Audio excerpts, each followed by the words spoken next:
Hey guys, let's make a little particle system. Let's animate some squid blobs and have some fun doing it, and then put it all underwater. And yeah, this shouldn't take more than about 10-15 minutes. Let's jump right in. As usual, we start with a cube. Come to find out, that's exactly what we need. So take up any view you want, doesn't matter. Jump into edit mode. Make sure to hit A for all, and then hit W for subdivide. Hit Control R, 1, 2, 3, 4, about 4 times is good. All right, once you've got that, safe to go back to object mode. And now all we have to do is go ahead and put a cast modifier on this. What we do is zoom in with the factor. You can hold down Shift and you can pull this back to get a different shape, which is kind of cool. But right about here with that many subdivisions is pretty good. Before you start getting shading errors, something like 4.5 should be good. Now, it's up to you. You can do this any way you want. I'm going to go ahead and shade that smooth. And I'll go ahead and apply the cast modifier. Now, you are going to need Blender Kit for this or some kind of a nice texture setup. But that's free, so you can get that at blenderkit.com. Now, the very next thing I'm going to do is I'm going to add another modifier. I'm going to add a wave modifier. And you can see it's already changed the shape just a little bit. So if you hit play from here, it'll start waving, okay? And it's pretty cool. You can turn off the X or the Y and do this in different manners. I'm going to leave the X and Y motion on. I'll drop down time and put this to 0.05 and then hit play, and it'll give you that nice slower motion to make it look a little bit better. Now if you want, you can sub D this, and if that's causing you any shading errors, you can just sub D. Alright, so let's go ahead over to the Eevee engine. You can switch the render area from cycles to Eevee, just going to be a little quicker perhaps, and then go to the world properties. Take your background to 0 and hit enter. Drop down volume. Go to volume scatter. You can put this to 0.1 to start. That's actually pretty foggy, pretty dense. 0.5 is a little high. 0.05 is probably a good sweet spot. So you can kind of choose between those, and then we'll have some other lighting. And you don't want that background lighting because it's going to wash out the shadows that we need to show up in here. So when this is our nice little water scene, it's going to look good. You can use the lights and the volume to give it that nice kind of water aqua feeling if you want. And like I said, the lights will actually contribute quite a bit to how the overall look in the scene is. And then of course the intensity, but we will get to that. I don't know if you can hear the rain coming down, but boy, it is really cranking. So I go to Eevee engine. I'm going to have ambient occlusion, bloom, and the reflections. It's all fine. You can just leave that on. I did turn off viewport rendering because I was getting some weird fluctuations I really don't want. And so now you start off with something like this. And what I want to do is grab the light and bring it up to like a soft light blue to give it that kind of aqua feeling, if you will. It kind of already does that. So I'll Shift D this light. And you can bring another light down here if you want. Bring the intensity down, probably something like 2500, because you're in volumetrics, so you do need it. And then you can diffuse that light off if you want. And it does look like the shadows need a little bit of work here. Let's go to the cube size. I can go ahead and turn that off. The cube size, I'll bring that to 4096. It's better off in cycles, but whatever you need to do to get it to look good first off. So what I'll do now is I want to go ahead to Blender Kit Materials, and you should have a tab over here in the end panel as well for Blender Kit, so you can pull up materials here and search. I don't prefer that. I like the little start bar up top. That works really well. Now you can just type in something like slime if you want. And this one worked pretty good. I was using the procedural slime. Just drag and drop and hit play and see how it ends up looking. It's actually pretty good. That's kind of gross looking on top of it. So that's kind of the idea. So I'll just pause this and run it back to 1. And I'm going to Shift D this and scale this guy down and leave him where he's at. I want to insert a location rotation scale for this guy. I'll bring it out to 250. I want to hit G and Z. And then I want to rotate him on the Y a little bit, and then G, Y. Let's see, I'll hit Z twice. There we go. That'll bring him up and flick the light just a little bit. And I'll insert another location rotation scale. Now this little dude here, I want to come down to the material panel here, and I'm just going to add a new material. Click New. I want to jump in and click Assign, because it kind of fights you with those materials sometimes. So now from here, you could type in alien skin or something like that. Grab a nice little alien skin thing, and we can have this dude here kind of going up or to the side or whatever we want. And that looks pretty neat. It's almost gross. I like it. If it's gross, it's good. So I'll just go ahead and rotate him here, and I want to apply that rotation so he's naturally going to go the opposite way. And let's see here. Go to 1 with him. Insert a location. I'm not going to do anything else with him. And then G and XX. No. I'll just take up a front view because I just want to move him off the screen a little bit. It doesn't have to be anything in particular. Oops, I didn't do that right. Move him off the screen just a little bit and insert a location. Now I need a camera for the scene, and I want to see where everything starts on frame 1 and what looks good for the lighting. Get rid of all this, minimize this. Control spacebar is cool because you can kind of, work in your 3D viewport a lot more efficiently.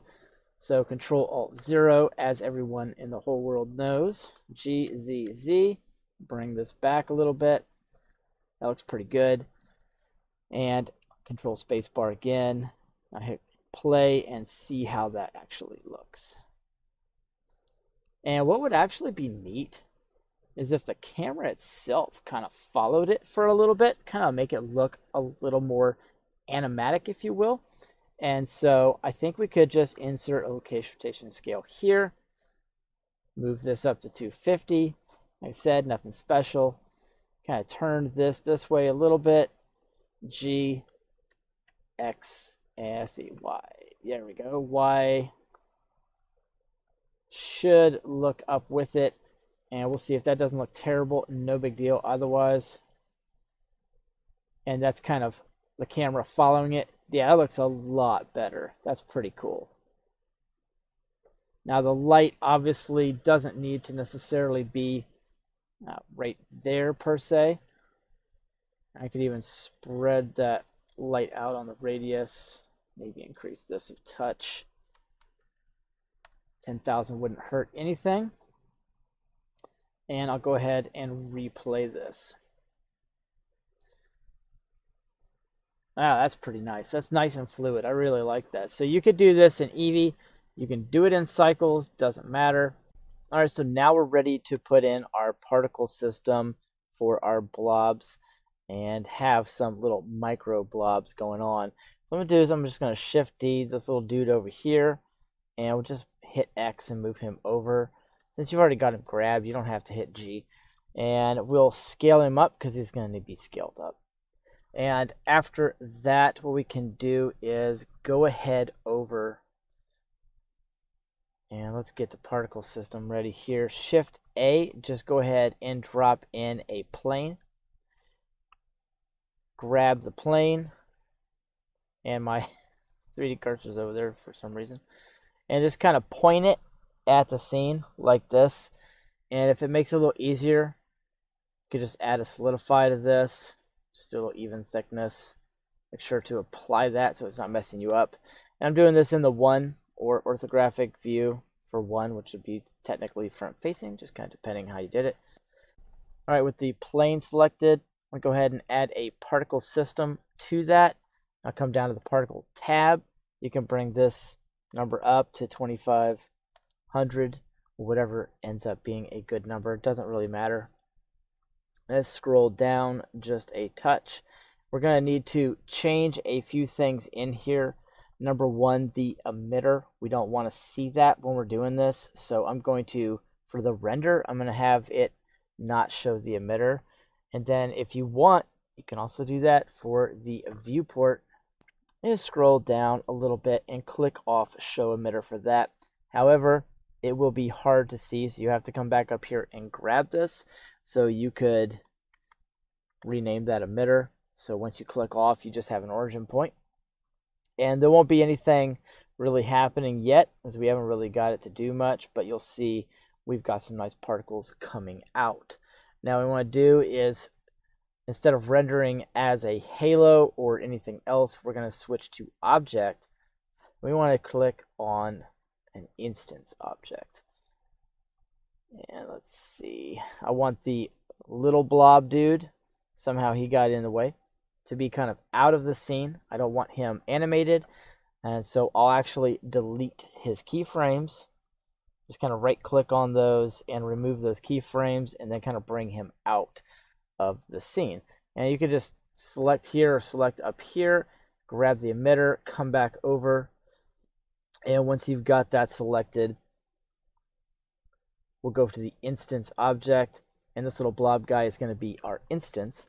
So now, if we look close, we got a whole bunch of little blobs over here, okay? Nice and fun. And so, great, if we hit this button here, we got blobs everywhere, okay? But we want this to be a little bit different looking than that. So we're going to hit Shift A, and we can come down to force field, and we want to put in, let's see, we'll go with vortex, and then G to bring that over here, because I got to Shift S, bring cursor back to world origin. That's getting annoying. And I can just rotate this if I'm orthographic. Probably just put it here, and we'll test it out. I want to come to the physics for that, and we can mess around with the strength, and we want to create a nice little vortex here. And I'm going to do a minimum maximum distance as well, so I'll click these on, and the minimum distance and a maximum distance, because I don't need them flying all over the place. And we can bring this back to 1 or 0, whatever, and then go ahead and hit. And we see we've got a little bit of a curve starting here, but it's not strong enough. So bring it up to like 3 maybe. Something like that seems pretty good. And then, of course, you can start playing around with how this ends up looking. And you can bring the vortex pretty much anywhere you want and kind of begin to change how this is going to look. And if you want, you can Shift D this and kind of throw these around in different areas. Just bring one maybe a little less, one a little stronger, and you'll get some really neat results. It's going to be kind of just up to you how you want to do this. And you get kind of a look at how that's going. You may want it to come up and around. And so if I bring this over here and turn off these minimum maximums, and maybe once that reaches down there, you turn that up, you can have it spinning up and down. Whatever you want to do, that's kind of fast. Alright, so I paused the video and just kind of got these settings. So strength of 4, inflow 1.7. You can add noise to it if you want. And that way this is all just kind of flowing up and around my object, my blob object, and then going about its business. And so if we go in and have a look-see, that was weird, little red light there. I'll pull up the camera and look at how that is showing up in the camera, because we can just do it like this. So it is still kind of not where I want it. If I bring that about here, let's hit G and X, maybe move that over and rotate that on the Y a little bit, reset it and play it again. There we go. That's kind of just flapping around through there, and you can see this little dude going off to the side. Might put a couple more in there. But anyways, this will give you a good idea and a good starting point for kind of throwing in some vortex vortex objects and different things like that. So you can change everything. Like I said, you can add multiple. You can try out under Shift A. Force field, you can go in and you can put wind in here. You can do a whole bunch of different things, and like maybe blow that back, turn the strength up a little bit. Now I don't have a seafloor, or anything like that. We've just got this scene going on. But if you want, you can come up into the Find Models for the Blender kit, type in something like broken pillar. And if you want, you can append in some of these objects and then just grab the empty, attach to it, and you can scale it up. And maybe bring that in. And if you want, you could put in a plane as well and kind of scale that up, G and Z, maybe bring it down to like the starting point of the blob itself. If you can't move it any closer, just hit left or right on the number pad, and I'll move this dude. Can't see that, so I'm going to grab this and actually solidify it real quick. It's always a kind of a pain. Something like that seems good. Now you'll see it. G and Z, and kind of bring that down. Maybe have it crooked just a little bit. And we could bring something else in here. There are a few other pillars, if you will. Actually, let me see if I can get that to append on the plane itself. That'd be a little bit more helpful. Have some ruins down under. And looks like that plane is going to be in the way of my original camera view. So it wouldn't hurt. You could change the camera view. You'd have to delete all the keyframes. We can rotate your background accordingly. Maybe make this, because oceans are not necessarily even anyways. And so, yeah, if we rotate it like that, you can actually see in there. The plane itself really isn't too visible, so you probably just kind of adjust all these things up. Go ahead and get rid of that. Come over here and grab the empty, G and Z to kind of bring that up. Maybe rotate that just a little bit as well so it looks good. Grab this one and move it off of my blob object. Probably just kind of move it back a little touch. See what's actually in the camera view. That might end up looking a little more realistic. I don't have anything on here yet, so it would be advisable to take this and do like one of my little quick displace mods where you throw 2 displace modifiers on, click new on each one, then click the pill, then click whatever you want. I'll go noise for one of them, go back to modifier tab, click new, click the pill, go to clouds. And then you can change the size to bring the resolution up on those if you want. And I'll bring the strength back down. Oh, and you do have to subdivide the plane. So subdivide that W, Shift R a few times, probably about 6 or 7. That could slow your PC down too. And come down here and go whatever you want, like 0.1, maybe 0.01. Hit enter. Let's try 0.01. So that's pretty cool. Go ahead. I'll shade that bad boy smooth. And I may want to 0.005 that, because I just want it to be kind of rough here. There we go. Hit enter. And it's a little bit rough just the way it is. I'll put 1 to global, and I can kind of move this around.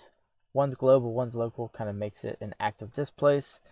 I want to see if I can get away with a subsurf. Actually, I'm going to save this real quick. I'm going to do a sub surf on that. Yay, that looks nice. So now if I come back in, you'll be able to see that. And I've obviously got way too much of a plane there, but it doesn't really matter just for the purposes here.